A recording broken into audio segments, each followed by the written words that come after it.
Vamos fazer uma leitura bíblica no livro de Reis, primeiro livro de Reis, capítulo 18, versículo 22 em diante. Primeiro livro de Reis, capítulo 18, versículo 22 em diante. Diz assim a palavra do Senhor. Então disse Elias ao povo: só eu fiquei por profeta do Senhor, e os profetas de Baal são 450 homens. Deem-se, pois, 2 bezerros, e eles escolham para si um dos bezerros, e o dividam em pedaços, e o ponham sobre a lenha, porém não lhe metam fogo, e eu prepararei o outro bezerro, e o porei sobre a lenha, e não lhe meterei fogo. Então invocai o nome do vosso Deus, e eu invocarei o nome do Senhor. E há de ser que o Deus que responder por fogo, este será Deus. E todo o povo respondeu e disse: é boa esta palavra. E disse Elias aos profetas de Baal: escolhei para vós um dos bezerros, e preparai o primeiro, porque sois muitos, e invocai o nome do vosso Deus. E não lhe metais fogo. E tomaram o bezerro que lhes dera, e prepararam e invocaram o nome de Baal desde a manhã até o meio-dia, dizendo: ah, Baal, responde-nos. Porém, nem havia voz, nem que respondesse, e saltavam sobre o altar que se tinham feito. E sucedeu que ao meio-dia Elias zombava deles e dizia: clamai em alta vozes, porque ele é um Deus. Pode ser que esteja falando, ou que tenha alguma coisa que fazer, ou que intente alguma viagem, porventura dorme e despertará. E eles clamavam a grandes vozes, e se retalhavam com facas e com lancetas, conforme o seu costume, até derramarem sangue sobre si. E sucedeu que, passando o meio-dia, profetizaram eles, até que a oferta de manjares se oferecesse. Porém não houve voz, nem resposta, nem atenção alguma. Então Elias disse a todo o povo: chegai-vos a mim. E todo o povo que chegou a ele reparou o altar do Senhor que estava quebrado. E Elias tomou 12 pedras, conforme o número das tribos dos filhos de Jacó, ao que veio a palavra do Senhor, dizendo: Israel será o teu nome. E com aquelas pedras edificou o altar em nome do Senhor. Depois fez um rego em redor do altar, e segundo a largura de 2 medidas de semente. Então armou a lenha e dividiu o bezerro em pedaços, e o pôs sobre a lenha, e disse: enchei de água 4 cântaros, e derramai-o sobre o holocausto e sobre a lenha. E dize: fazei-o segunda vez, e o fizeram segunda vez. Disse ainda: fazei-o terceira vez, e o fizeram terceira vez, de maneira que a água corria ao redor do altar, e ainda até o rego encheu de água.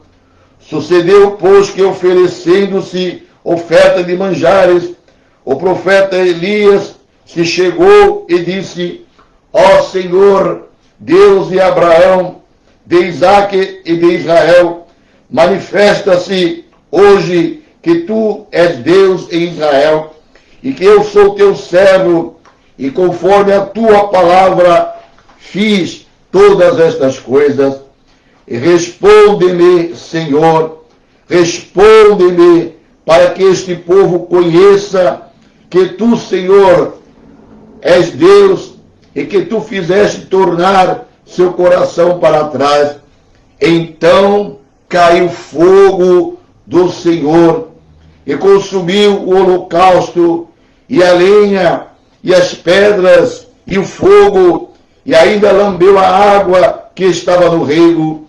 E vendo todo o povo, caiu sobre os seus rostos, e dizia: só o Senhor é Deus, só o Senhor é Deus. Repetindo o versículo 38, então caiu fogo do Senhor, e consumiu o holocausto, e a lenha, e as pedras, e o pó, e ainda lambeu a água que estava no rego. Caiu fogo do Senhor. Nesta oportunidade, vamos então meditar na palavra que nós lemos, e o título que nós damos para esta mensagem é o fogo que vem do Senhor, o fogo que caiu do céu. Nós sabemos, meus irmãos, que esta passagem bíblica relata um fato que ocorreu quando o reino do norte, o reino de Israel, ele era governado por um rei chamado Acabe. Acabe foi rei de Israel e ele reinou durante 22 anos Israel, aproximadamente entre os anos de 873 a 853, foi quando este rei ímpio reinou sobre Israel. Pela Bíblia nós compreendemos e vemos que Acabe foi um monarca extremamente mau, um rei mau, um rei idólatra. Este rei ímpio casou-se com uma mulher chamada Jezabel. Jezabel era filha do rei dos Sidônios. E esta mulher, Jezabel, era uma mulher muito perversa. E ela era adoradora de um deus chamado Baal. E esta mulher, Jezabel, casando-se com Acabe, ela influenciou profundamente Acabe, a ponto de promover em Israel o culto a Baal. O povo que foi chamado pelo Senhor, escolhido por Deus, povo de Israel, abandonou o Deus verdadeiro, o Criador dos céus e da terra, e agora toda a nação, influenciada por Jezabel e também influenciados pelo rei Acabe, tornaram-se então idólatras, adoradores desse Deus chamado Baal, que era chamado o Deus da chuva. Eles acreditavam que Baal era quem dominava essa parte, e então ele tinha o domínio sobre a chuva, sobre a natureza. Acabe se tornou então um idólatra, a ponto que ele construiu um templo para Baal. Ele construiu um altar. Diz a Bíblia que ele construiu um poste ídolo para que os habitantes do seu reino pudessem adorar a Baal. Portanto, Acabe era um rei idólatra. No reinado de Acabe, a apostasia estava instalada por toda parte no reino do norte, reino de Israel. E o povo? O povo estava dividido entre dois pensamentos. Uns achavam que Deus verdadeiro devia ser adorado, e outros achavam que era Baal. Havia, então, duas opiniões. Alguns achavam que deveriam adorar a Baal, e outros, então, achavam que deveriam adorar o Deus Todo-Poderoso. E outros faziam o sincretismo, adoravam ao Senhor e, ao mesmo tempo, adoravam a Baal. Então, Elias, vendo aquela situação, o profeta do Senhor, propôs, então, que o povo deveria tomar uma decisão. Se Baal é Deus ou se Jeová era Deus. E eles deveriam tomar esta decisão. Portanto, havia um forte sincretismo religioso. O culto falso havia se instalado em Israel. E o altar?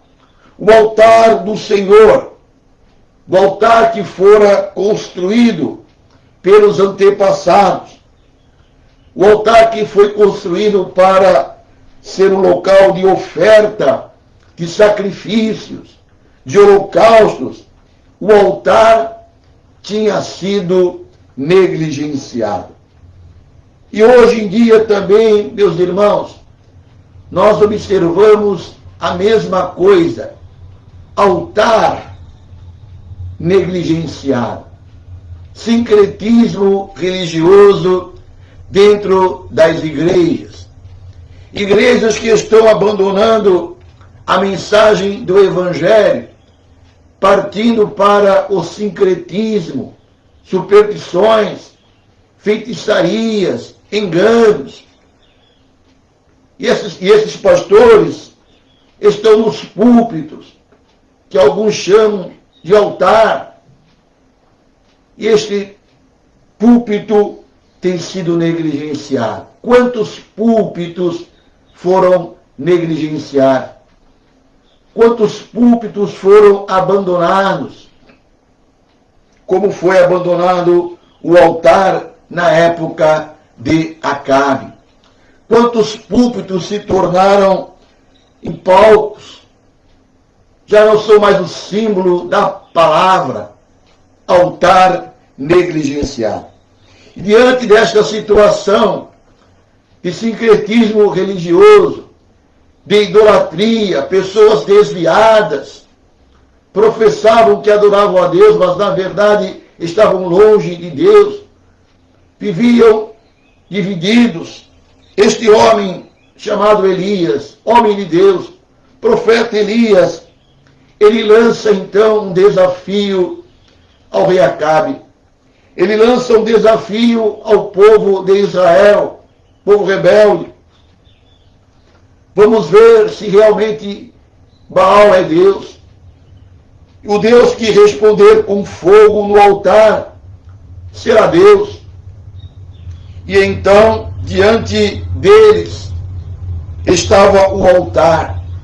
Ele preparou, então, separou 2 bezerros, mandou preparar o altar e pediu para que os seguidores de Baal, aqui 450 homens, adoradores de Baal, e 400 de Aserá, para que eles então clamassem a Baal, e o Deus que respondesse com fogo, se viesse fogo do céu, e caísse sobre o altar e consumisse o bezerro, este seria o Deus verdadeiro.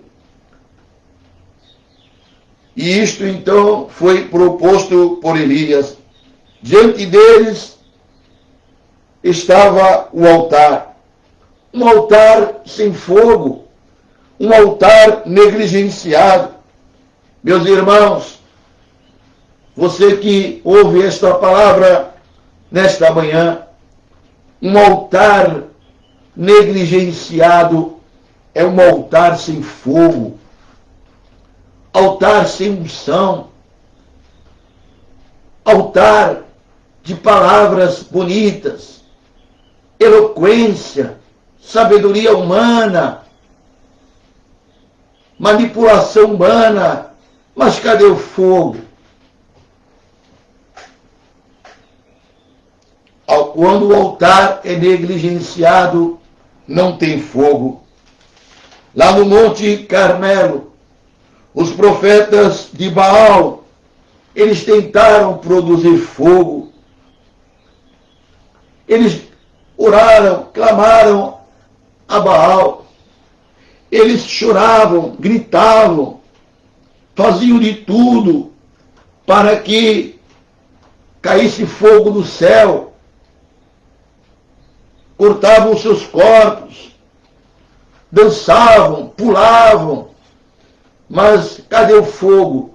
O fogo não caía do céu.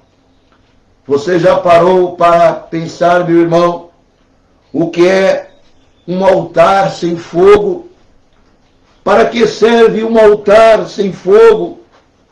As pessoas gritam, as pessoas cantam, as pessoas iluminam o altar, colocam jogo de luzes, fumaças, tudo muito bonito, luzes.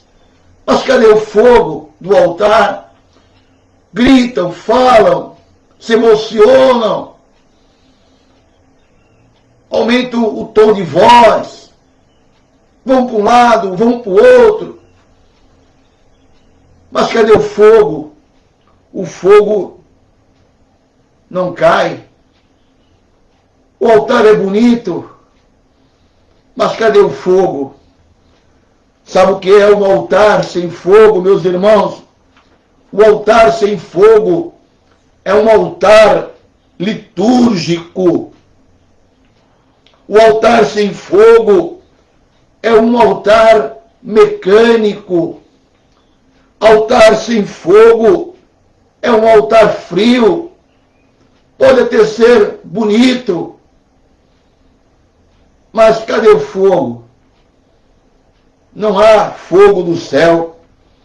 E talvez você pergunte para mim, mas pastor, que fogo é este que o irmão está falando, que está faltando nos altares? Que fogo é este que o irmão está dizendo que está faltando nos púlpitos?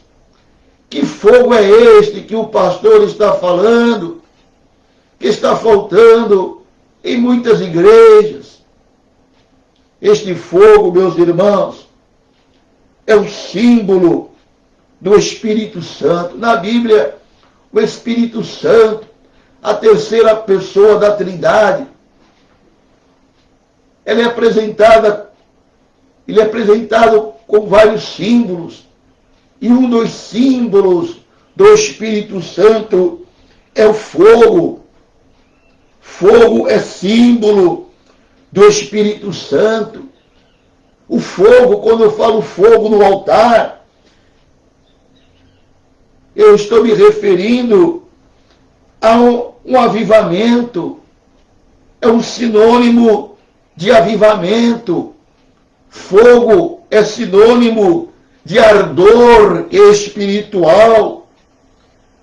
Fogo é sinônimo de fervor espiritual, dinamismo, vigor, comunhão com Deus, presença do Senhor, do Espírito Santo. E aonde está o fogo do altar?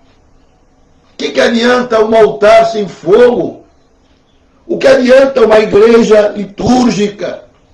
O que adianta uma igreja mecânica, fria, onde os membros rotineiramente vão ao culto por costume, com as suas liturgias, coreografias, teatros, tantas coisas que inventam.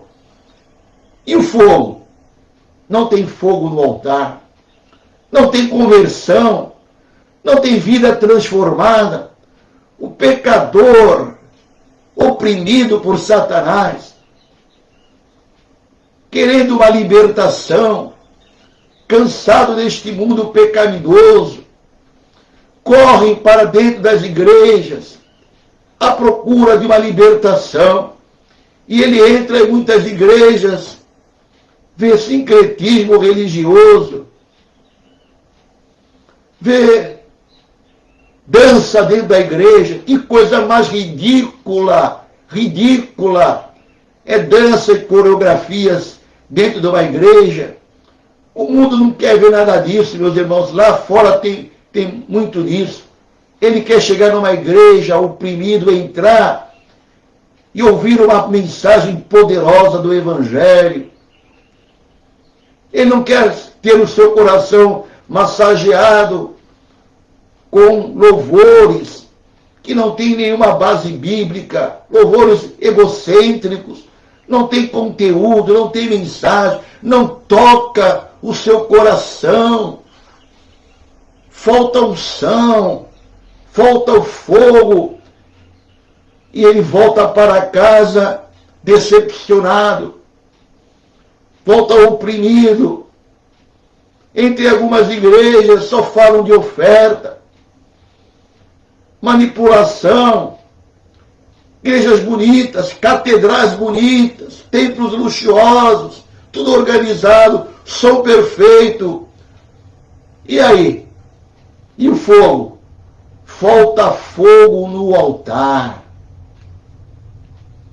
Hoje em dia, nós encontramos, é verdade, alguns movimentos tentando produzir fogo na igreja.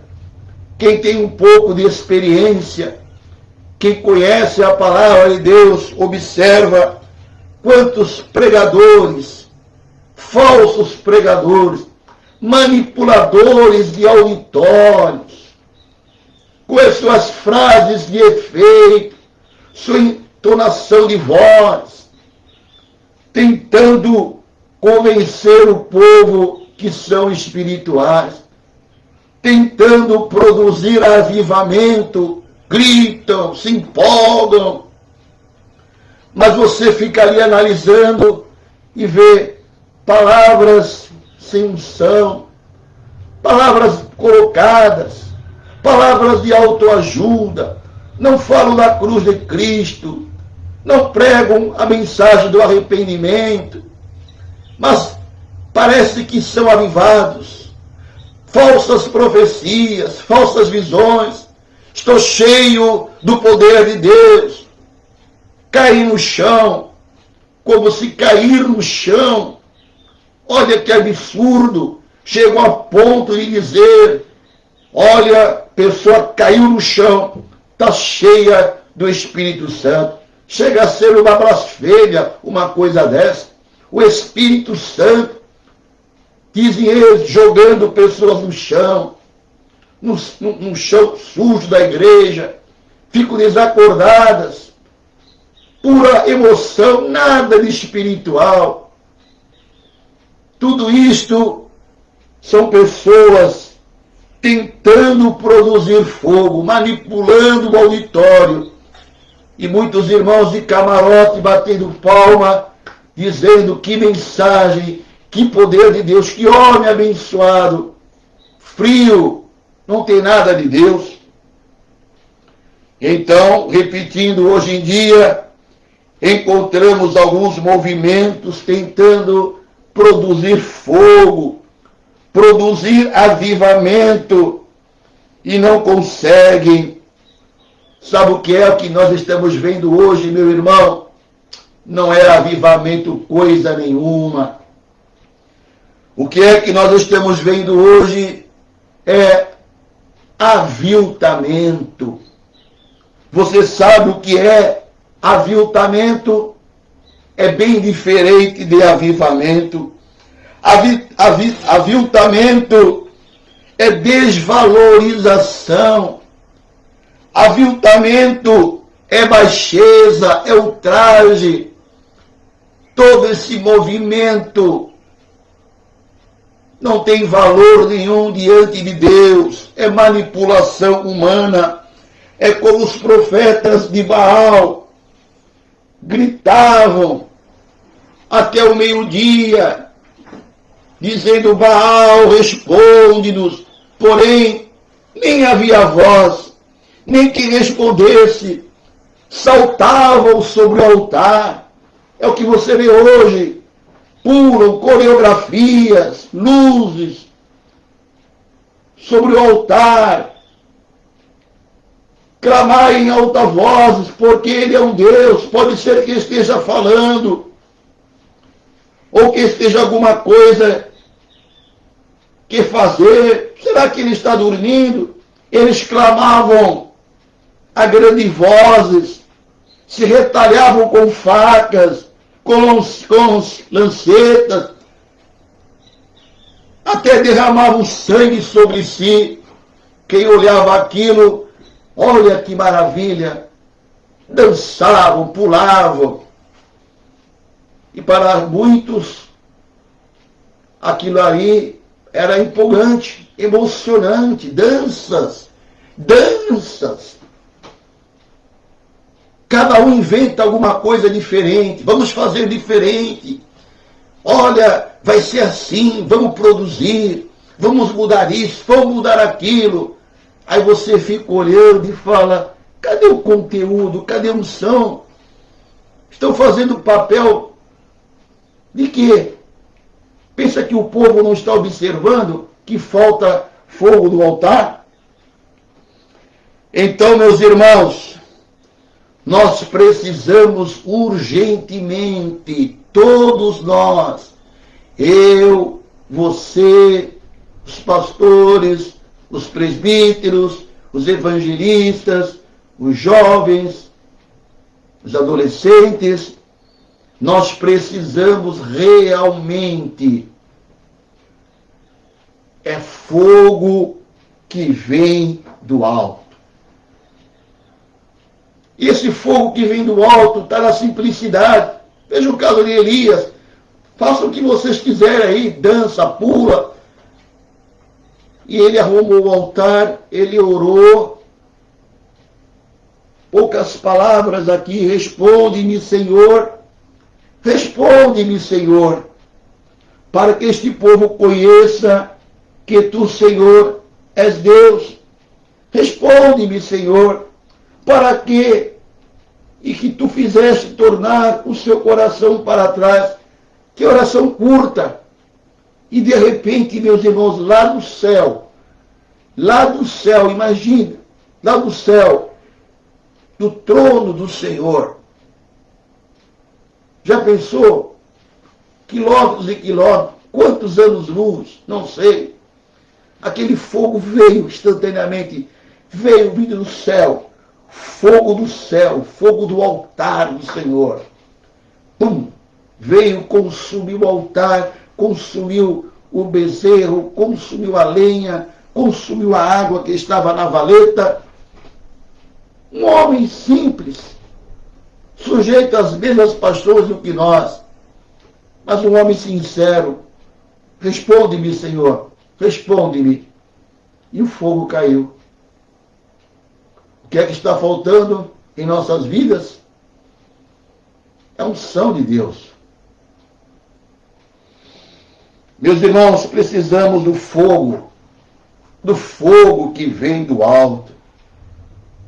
Chega de altar litúrgico, chega de altar mecânico, chega de altar frio, chega disso tudo. Pode ser simples. O importante é o poder de Deus. Meus irmãos, o fogo que vem do alto não se obtém por manipulação. Veja se Elias manipulou. O fogo que vem do alto, o avivamento, não se obtém por manipulação humana. Vamos fazer assim porque a igreja vai crescer. Vamos fazer assim, vamos mudar isso, vamos mudar aquilo. Vamos fazer tal projeto, tal situação. Não adianta a manipulação humana. O fogo não vem por manipulação. Deus não se deixa manipular. Deus não se deixa enganar. Podemos enganar os outros, mostrar que somos espirituais, mas não oramos, não nos consagramos, e depois queremos, diante do altar do Senhor, discursar, sem poder, sem unção. É só entretenimento. Entretenimento. O mundo não quer entretenimento dentro da casa do Senhor. Chega de entretenimento na casa do Senhor. As vidas estão aí fora, estão morrendo, estão indo para o inferno. O mundo está perdido. Onde estão os pastores ungidos? Onde estão os homens de Deus? Os jovens de Deus? O fogo que vem do alto não depende de artifícios humanos. O fogo que vem do alto não é exibicionismo. Eu sou o melhor pregador. Só eu falo. Só eu tenho valor. Que coisa feia é ver um pregador que tem essa característica de exibicionismo. Eu sou o melhor, manipulador de pessoas, manipulador de vidas espirituais. E alguns se intitulam líderes espirituais, autoridade espiritual. Que engano, que mentira. Manipulam grupinhos. É como esse tal de G12, de M12, MDA. Fez um monte de líderes que não conhecem nada. Dominando o rebanho. Grupo de pessoas debaixo de um jugo. Não existe esse negócio de autoridade espiritual. Sua autoridade espiritual é Deus. Existe a autoridade ministerial. Seu pastor é uma autoridade ministerial. Mas tem pessoas que estão vivendo debaixo de um jugo do irmão. Ele é meu discipulador. Que teu discipulador coisa nenhuma. Você é discípulo de Jesus. O máximo que a pessoa pode fazer é mostrar para você o caminho da salvação, preparar você para o batismo. E fica aquela manipulação. Não faz nada sem, vou falar com o meu discipulador. Você nasceu, se criou na igreja, conhece a palavra, é batizado, fica ali embaixo de jugo de pessoas, grupinho de 10, grupinho de 12, contando a sua vida particular. Ele é meu líder espiritual. Que líder espiritual? Seu líder é o seu pastor da sua igreja. Você vem para a casa de Deus e lá do púlpito ouve a palavra. A tua autoridade espiritual, o Senhor Jesus. Você é discípulo do Senhor Jesus. Aprendei de mim, que sou manso e humilde de coração. São manipuladores, manipulando mentes, manipulando pessoas. O fogo que vem do alto não produz orgulho. O fogo que vem do alto, ele é espiritual, não produz orgulho espiritual. O fogo que vem do alto não produz altivez. Aí você disse para mim assim, mas pastor Edson Miranda, o que é necessário fazer para receber o fogo que vem do alto? Eu estou cansado, pastor, cansado desta liturgia fria. Eu estou cansado da manipulação humana. Lá no fundo do meu coração, eu não sinto nada, eu não tenho encontro com Deus. Eu canto, mas não sinto nada. Não tenho intimidade com Deus, não tenho experiência com Deus. Falta fogo no meu coração. Falta ardor no meu coração. Estou cansado desta mentira espiritual. Estou cansado desta vida sem vigor espiritual. Não tenho prazer em ler a Bíblia. não tenho prazer em orar, não tenho prazer em dedicar a obra do Senhor. O que é necessário fazer para receber o fogo do alto? Para receber o batismo com o Espírito Santo? Vamos então, meus irmãos, prosseguir. Primeiro, é necessário congregar. É necessário ter comunhão com os irmãos. Mas, pastor, o que é isso? É verdade. Veja aqui o caso de Elias, 1 Reis, capítulo 18, versículo 30. O que foi que Elias fez quando ele viu que os profetas de Baal não conseguiam, com toda a manipulação, mandar fogo do céu? Então Elias disse a todo o povo: chegai-vos a mim. Chegai-vos a mim. E todo o povo chegou a ele. O que é que nós entendemos aqui? Que o povo de Deus está disperso. Deus instituiu uma igreja. A igreja é o corpo de Cristo.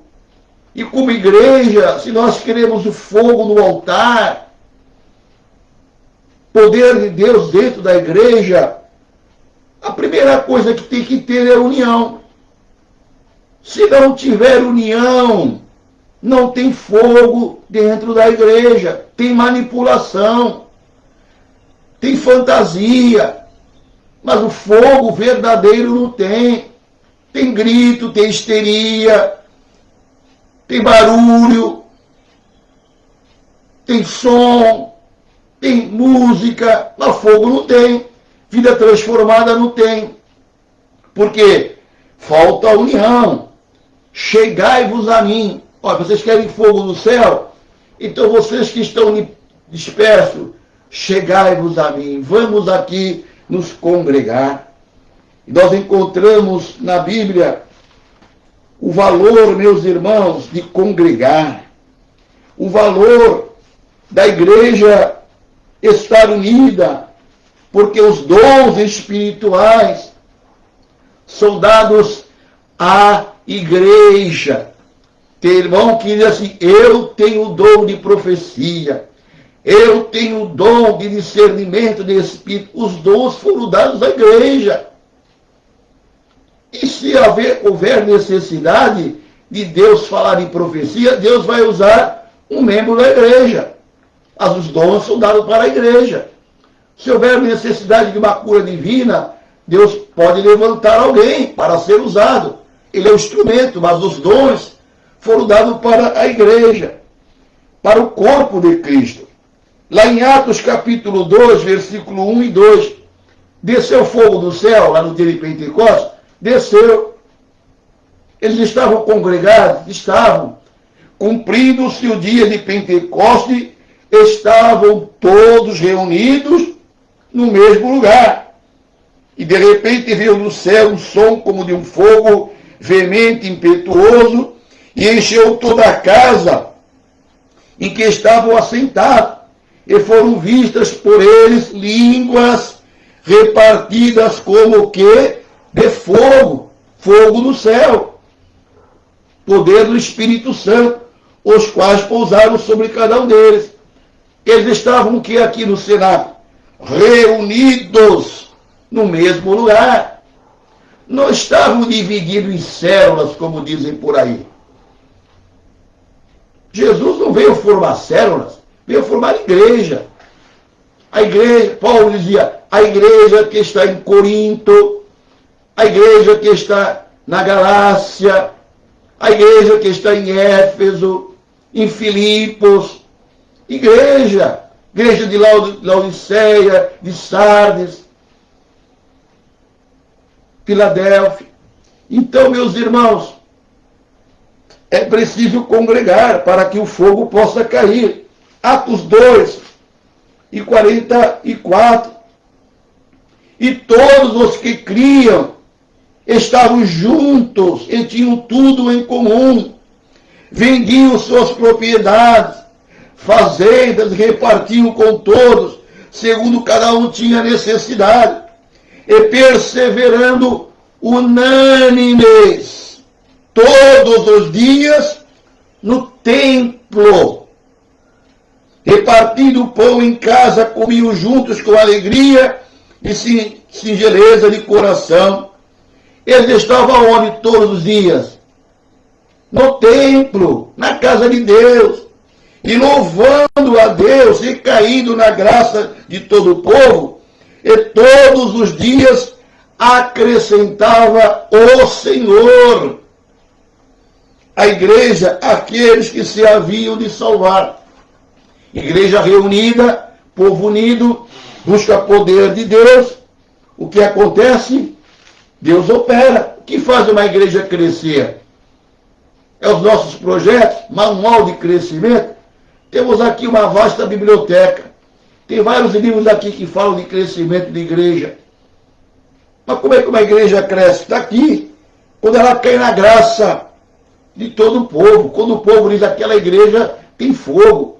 Aquela igreja, olha, o meu vizinho foi lá e foi transformado. Olha, o meu parente, ele era viciado, foi lá e foi liberto. Olha, a minha filha estava oprimida por espíritos malignos. Foi naquela igreja. As irmãs oraram, o pastor orou. E ele caiu fogo do céu, ele foi liberto. E aí o Senhor acrescenta à igreja todos aqueles que devem ser salvos. Atos capítulo 4, 31. E tendo eles orado, moveu-se o lugar em que estavam reunidos. Olha a importância de se reunir na igreja. E todos foram cheios do Espírito Santo e anunciavam com ousadia a palavra de Deus. Mas hoje as pessoas querem ficar em casa. Eu vou lá, fico na minha casa, estou assistindo uma live, estou assistindo a live e estou vendo televisão ao mesmo tempo, e dizem que estão cultuando a Deus. Está cultuando a Deus. É importante que nós divulguemos o Evangelho através das lives. Porque o irmão impossibilitado, doente, que não pode vir, uma pessoa que não conhece o Evangelho, mas o lugar de crente não é estar em casa assistindo live, não. De jeito nenhum. Crente tem que estar dentro da casa de Deus, reunido. Porque a igreja é uma instituição divina. O povo reunido, Deus opera. O povo reunido, cai fogo do céu. E o fogo do céu é contagiante. Contagia os irmãos. O irmão chega na igreja desanimado, vê o irmão lá, cheio do Espírito Santo. O irmão é contagiado pela alegria do irmão. Daqui a pouco são dons cheios do Espírito Santo. Então, o que é necessário fazer para receber o fogo que vem do alto? É necessário comunhão. Comunhão na igreja, com os irmãos. Não tem essa de grupinho na igreja. Não tem. Meu departamento, teu departamento, minha geração, tua geração. Qual é a geração da igreja hoje em dia? É os que estão vivos. A geração da igreja dos jovens. Não, está errado. A geração da igreja do ancião está errado. Qual é a minha geração? Essa que eu estou vivo. Porque no meu tempo era diferente. O seu tempo, irmão, o seu tempo é hoje. Você está vivo. Sempre vai ter a igreja, criança, jovem, idoso, velho. Sempre vai ter. Todos fazem parte da mesma geração. A nossa geração vai fazer a diferença. Todas as gerações fazem diferença. Todas as gerações são usadas por Deus. Todos são usados por Deus. Independente da idade. Todos precisamos estar unidos para fazermos a obra do Senhor. Ninguém pode se considerar melhor do que ninguém. Congregar nos fala em unidade. Congregar fala em concordância. estar embaixo de uma liderança ministerial, pastor. O pastor, você tem um pastor, você valoriza o seu pastor, você se aconselha com o seu pastor, ou você vai lá na célula, lá, se aconselhar com uma pessoa que talvez tenha menos experiência do que você, um manipulador espiritual. Aqui na nossa igreja temos plantão de segunda a sexta-feira. Todos os dias tem plantão aqui na igreja. Você vem aqui buscar a palavra do Senhor? É necessário congregar. Congregar nos fala de propósitos comuns. Temos uma liderança. A liderança tem uma visão mais ampla de todos os departamentos, de todas a obra da igreja, das congregações. E da cabeça da liderança é que saem os propósitos, buscado através de oração, revelação do Senhor, e todos, então, com propósitos comuns, lutam, e a igreja é vencedora. O avivamento tem que abranger toda a igreja. Não tem essa de avivamento, é um grupinho da tarde, um grupinho da noite. Não. Um verdadeiro avivamento tem que abranger toda a igreja. Elias disse ao povo: chegai-vos a mim. E ele foi esperando. Enquanto o povo não chegou, ele não orou para cair fogo do céu. Meus irmãos, o que é que está acontecendo hoje? O que é que está acontecendo hoje? O povo está disperso. O povo está fragmentado. É verdade que temos uma pandemia. É verdade que a situação é perigosa. Mas muitos, meus irmãos, abandonaram a casa do Senhor. Não é por causa da pandemia. O povo está disperso. O povo está fragmentado, dividido. Há muitos crentes desigrejados que apresentam desculpas esfarrapadas para não congregarem. Há muitos crentes online, é verdade. Online com a mídia, mas offline com a igreja.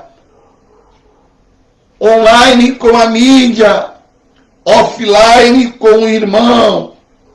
Há muitos obreiros online com a mídia, mas offline com a obra do Senhor.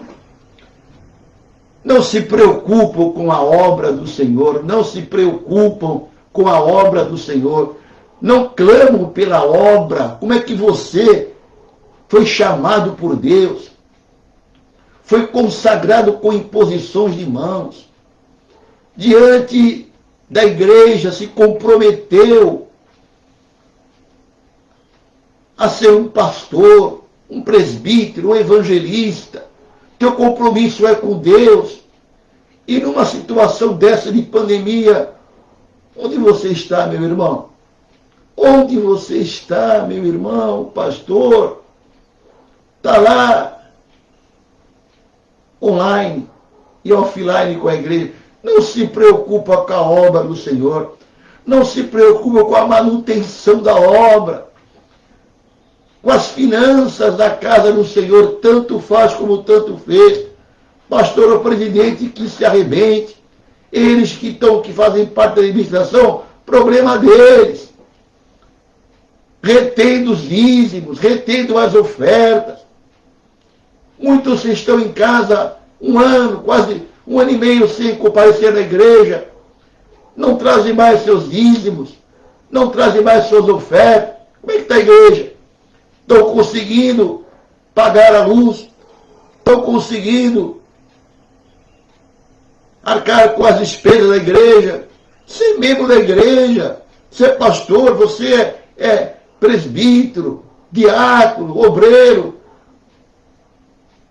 É necessário congregar, é necessário ter união para que o fogo possa cair. Queremos fogo no céu? Queremos. Queremos avivamento na igreja? Queremos. Primeira coisa, chegai-vos a mim. Vamos reunir o povo. Vamos reunir o povo. Vamos chamar o povo para congregar. Venha para a casa do Senhor. Venha para os cultos. Dentro das suas possibilidades, respeitando todas as regras, com a sua máscara, com o seu álcool gel, com o distanciamento. Se é de grupo de risco, fique em casa. Mas é necessário congregar. Não despreze a igreja. Pessoas que não estão tomando ceia há tanto tempo, e aí? E alguns têm a ousadia, meus irmãos, de fazer ceia em casa. Você consegue imaginar? Consegue imaginar alguém fazendo sua própria ceia individual? Não tem entendimento nenhum, meus irmãos. Não tem entendimento nenhum. Os irmãos ficam chocados quando eu falo assim, mas é verdade. Teve um dos nossos cultos aqui que eu preguei exatamente isso. Meu irmão, não faça sua ceia em casa, venha para a casa do Senhor. E depois eu fui na casa de uma irmã, e ela falou: irmão, na hora que o senhor estava pregando, falando na live, eu tinha pedido para o meu filho ir lá na mercearia. Ele comprou o pão, ele comprou o suco, eu preparei tudo para fazer a minha ceia aqui da minha casa. Uma irmã da igreja. Mas quando o pastor falou, graças a Deus eu tive entendimento, tirei tudo aqui da minha mesa. Ela acha que ela pode fazer a ceia. E assim, quantos caíram nesse pecado, meus irmãos? Quantos caíram nesse pecado de mexer no sagrado sem ser habilitado para aquilo? A pessoa está em casa, não vem para a igreja, um dia ela cisma, vou tomar ceia. Ela acha que pegou lá o suco, lá que é ceia. Você toma um suco, come um pão. Ceia é comunhão. É o partir do pão.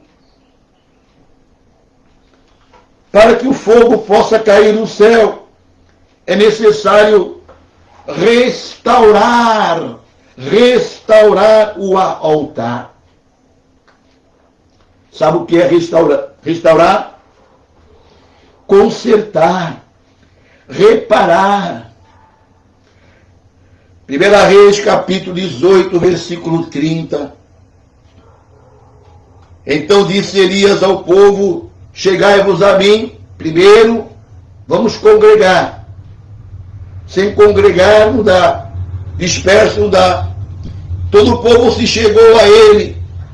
Então ele reparou o altar que estava quebrado. Quer fogo do céu? Vamos se congregar.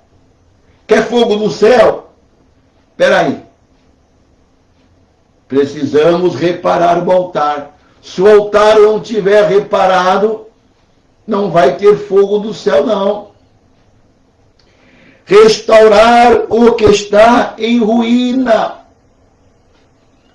Restaurar, reparar o que está desconcertado. Reparar o que está desorganizado. Meu irmão, você pode cantar bonito, você pode gritar, você pode fazer de tudo, mas se o altar não tiver reparado, tiver desconcertado, desorganizado, não vai cair fogo do céu. Vai pular, vai fazer tudo na carne, vai parecer que é, mas não é. É preciso reparar o altar, meus irmãos. É preciso reparação na nossa vida espiritual. ajustar o que está fora do lugar. Tem coisa fora do lugar na tua vida, meu irmão? Tem coisa fora do lugar na tua vida? Você vem para a igreja com a Bíblia, com o culto, canta, coisa bonita, né? Toca, mas e daí? Tem coisa fora do lugar? O fogo não vai cair. Pastor, o que está fora do lugar? Fala para mim, pastor, o que está fora do lugar? Busca fogo no céu, mas é desonesto. Como é que alguém pode ser crente desonesto? Quer fogo no céu, mas é mentiroso. Meu irmão, coisa mais triste é você pegar um obreiro na mentira.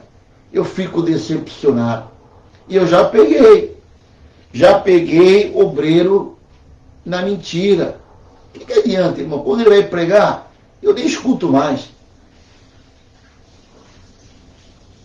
Busca fogo no céu, mas é ardiloso. Busca fogo no céu, mas é astuto. Busca fogo no céu, quero fogo no céu, mas é carnal, é vaidoso. Busca fogo no céu, mas é prepotente. Quer fogo no altar, mas é orgulhoso. Quer fogo no altar, mas está envolvido em práticas pecaminosas.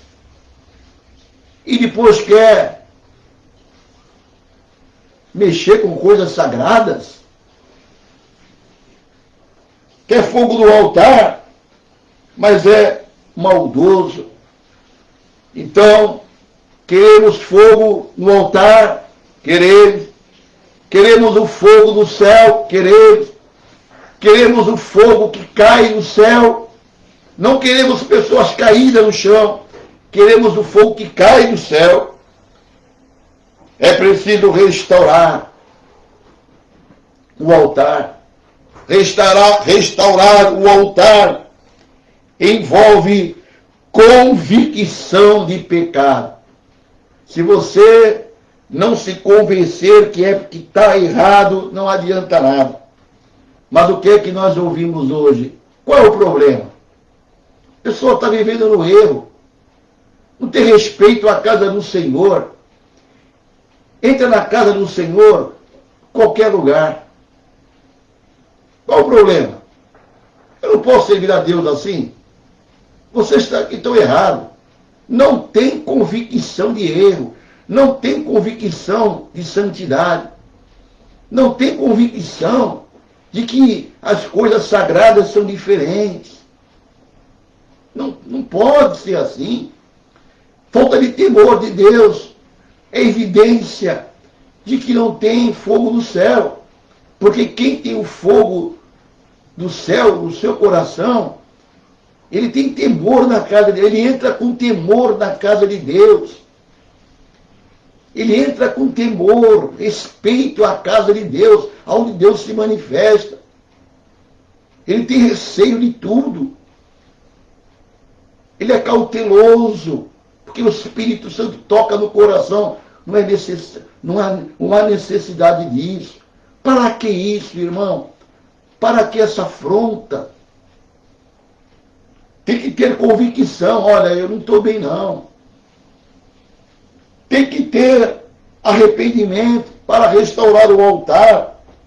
Se arrepender profundamente. Tem que ter confissão de pecados. Não existe avivamento sem convicção. Não existe avivamento sem arrependimento. Não existe avivamento sem confissão de pecados.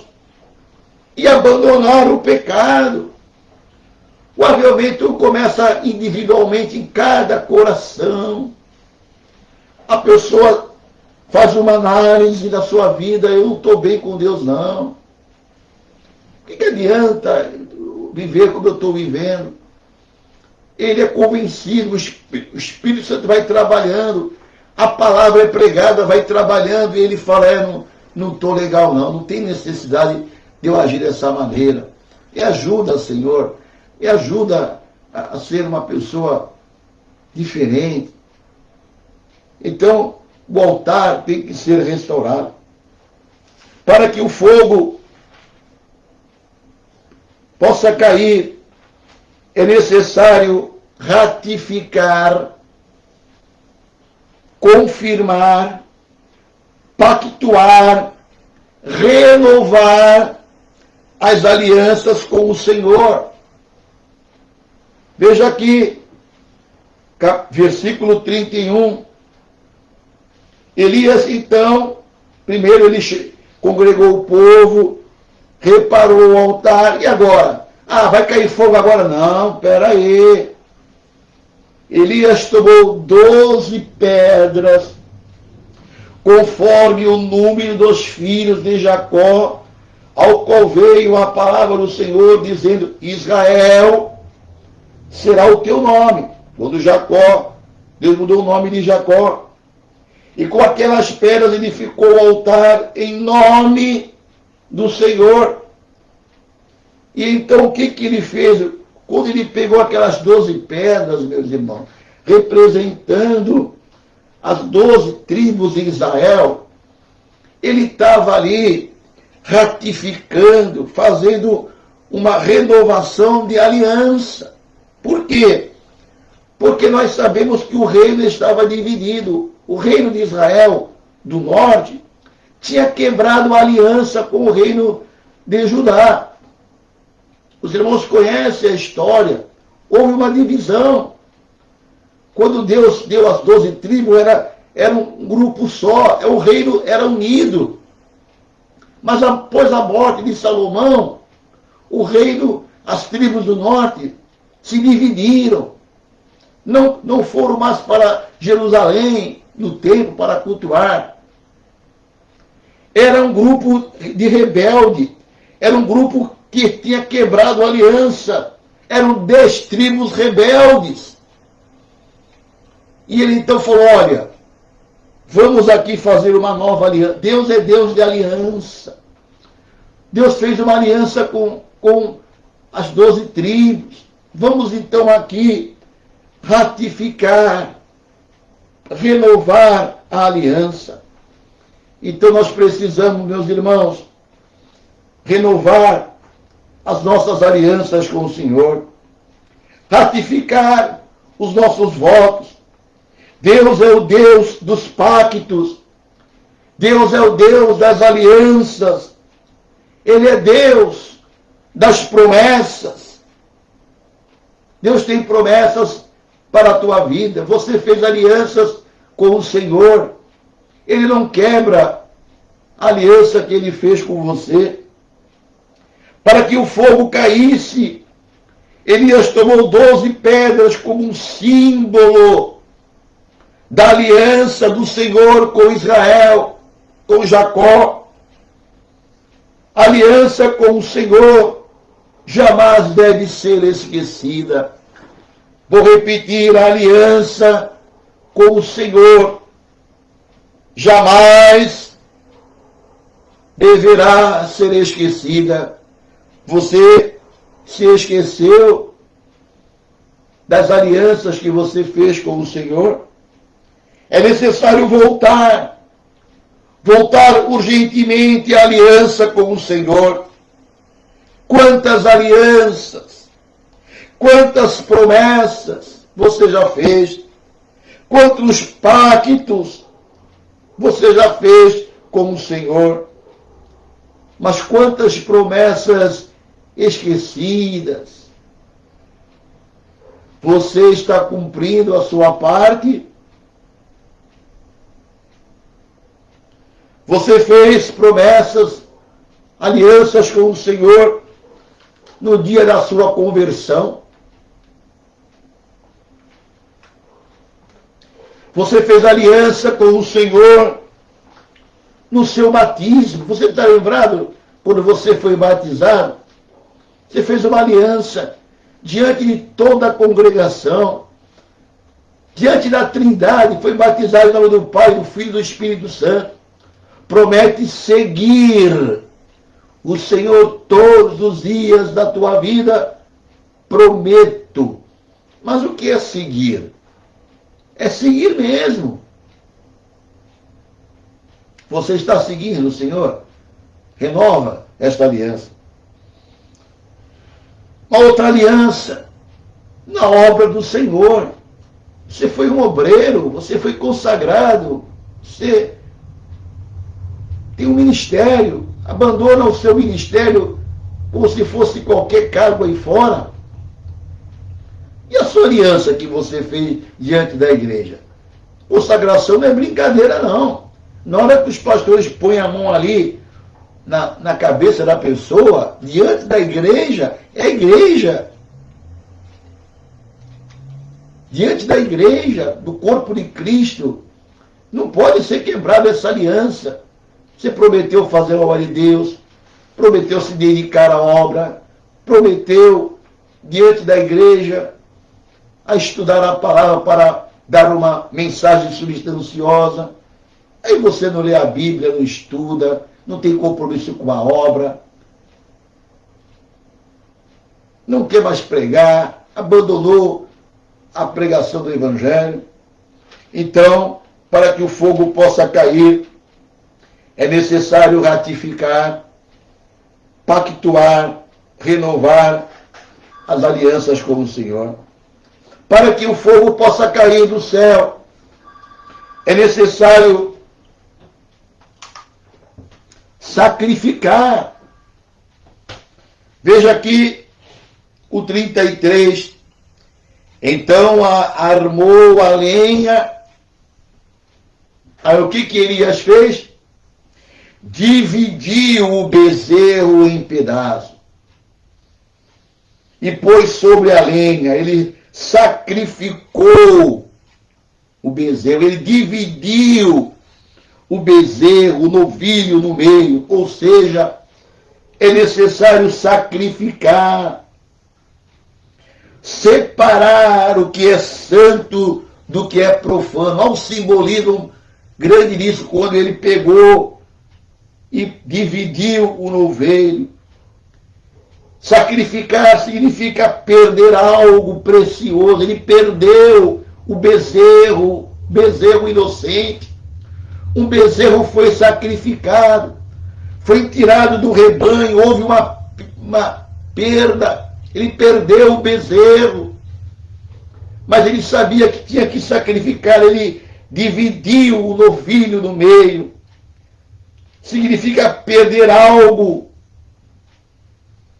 para se consagrar a Deus. Sacrifício, meus irmãos, exige perda. Sacrifício exige dor.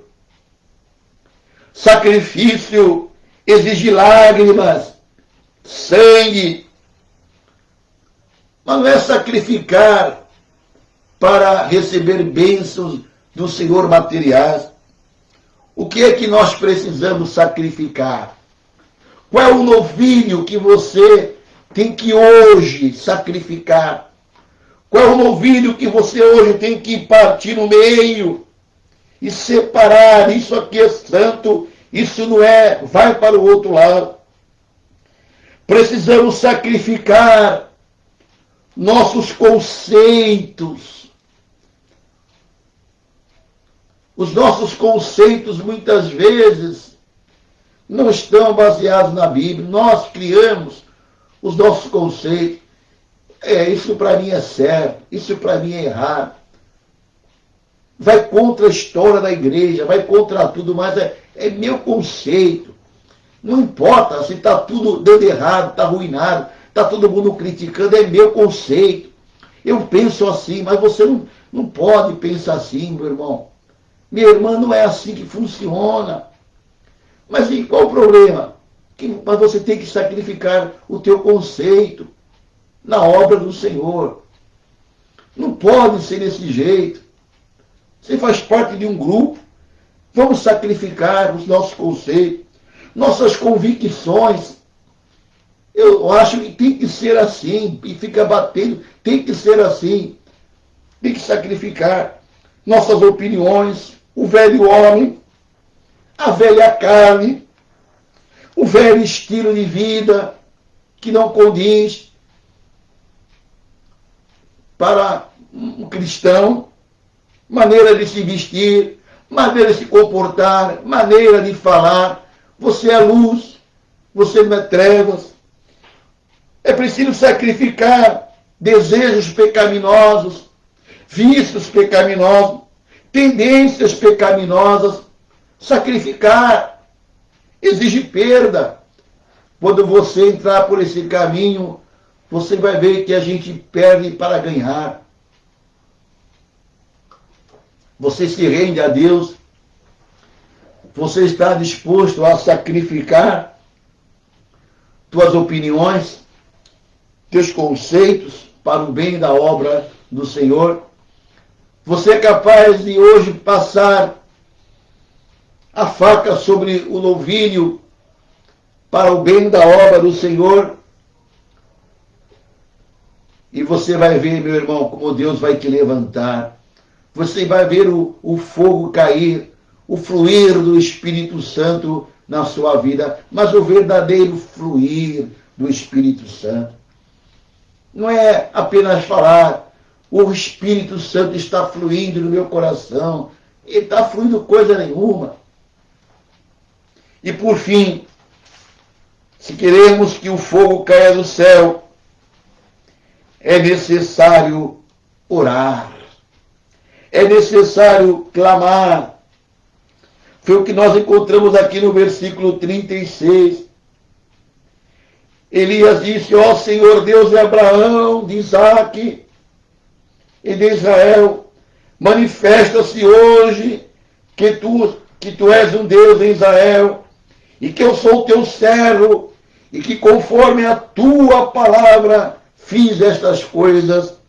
Aí depois de ele ter reunido o povo, depois de ele ter restaurado o altar, depois de ele ter feito um pacto, renovado a aliança, sacrificado o bezerro, ele orou, clamou, e o fogo caiu do céu. Então é necessário clamar, é necessário gemer, é necessário buscar, é necessário jejuar, orar com perseverança, orar continuamente. No dia de Pentecostes, foram perseverantes até serem cheios do Espírito Santo. Portanto, meus irmãos, estamos terminando esta mensagem que Deus tem nos dado, falado conosco, uma mensagem para todos nós, para a igreja, para os pastores, para os obreiros, para os membros, para os irmãos. Meus irmãos, vamos buscar o verdadeiro avivamento. E eu peço para os irmãos, para a honra, para a glória do nome do Senhor Jesus, compartilhe essa mensagem. Quando você acessar esse vídeo no YouTube, ou aí no Facebook, compartilhe, meus irmãos. Não é por causa do irmão Edson, não. Compartilhe porque é a palavra de Deus. O irmão pode ser tocado com essa mensagem que Deus falou conosco nessa manhã. Vamos então orar. Pai Celestial, nós estamos diante de Ti, Senhor, estamos terminando esta programação do programa Panorama Bíblico, e agora nós oramos, Senhor, a Ti, para que Tu possa estar agindo nos nossos corações, agindo no coração daqueles que ouviram a Tua palavra. Que Teu Espírito Santo possa estar convencendo, Senhor, da necessidade que temos de buscar o fogo que vem do céu, renovação espiritual, avivamento espiritual, fortalecimento, comunhão profunda contigo. Abençoa a tua igreja, abençoa, Senhor, os obreiros da Igreja Evangélica da Paz, abençoa os jovens, Senhor, aqui da nossa igreja, departamento de jovem, nosso irmão Lucas, a sua esposa, a irmã Daniela, todos os jovens aqui da igreja que estão envolvidos no teu trabalho. Abençoa os irmãos com as suas idades mais avançadas, que todos possamos, unidos, Senhor, fazermos a tua obra e ganharmos almas para ti. Nós oramos agradecidos, em nome do Senhor Jesus. Amém? Que Deus abençoe a todos.